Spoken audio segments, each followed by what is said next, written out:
Hi అండి, welcome back to Ramya food channel. ఈరోజు నేను మీకు పొడుగు వంకాయతో ఎల్లిపాయ కారం ఎలా చేయాలో చూపిస్తాను. చూడండి.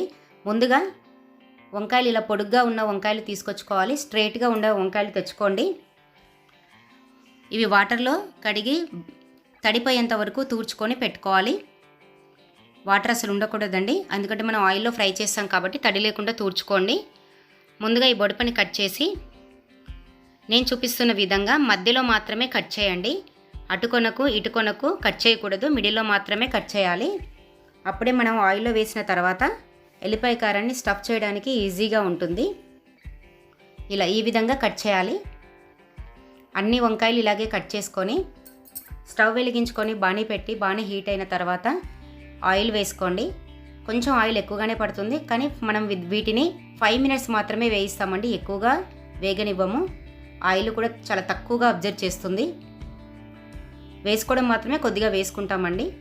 మనం ముందుగా కట్ చేసి పెట్టుకున్న వంకాయ ముక్కల్ని ఆయిల్లో వేసుకొని ఒక 5 నిమిషాలు మాత్రమే వేయించండి, అంత మించి వేయించకూడదు. ఎందుకంటే మనం వేయించుకున్నాక 5 మినిట్స్ తర్వాత తీసి పక్కన పెట్టుకి చల్లారిన తర్వాత చూస్తే మీకు అవి చాలా మెత్తబడిపోతాయి. అందుకే 5 మినిట్స్ మాత్రం వేయించి తీయండి.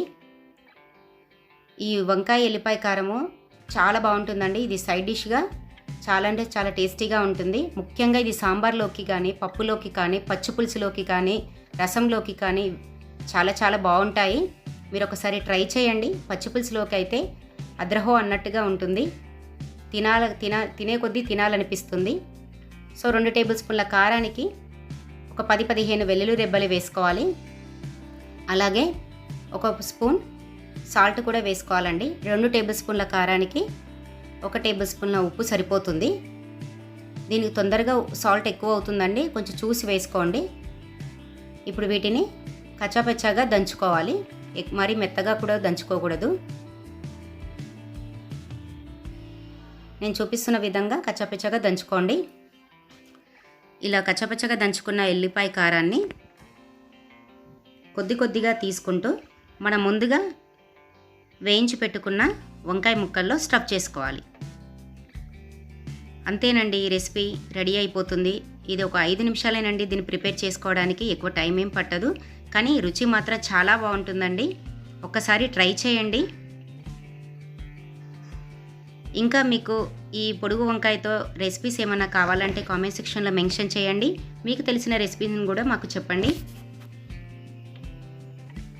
నా వీడియో కనుక మీకు నచ్చినట్టయితే లైక్ చేయండి, షేర్ చేయండి, కామెంట్ చేయండి, సబ్స్క్రైబ్ చేసుకోండి. ఇలా అండి నేను చూపిస్తున్న విధంగా అన్ని వంకాయల్లోకి స్టఫ్ చేసి వేడి అన్నంలోకి పచ్చిపులుసు వేసుకొని సైడ్ డిష్గా ఈ వంకాయ పెట్టుకొని తింటుంటే అద్రహో అనాల్సిందే.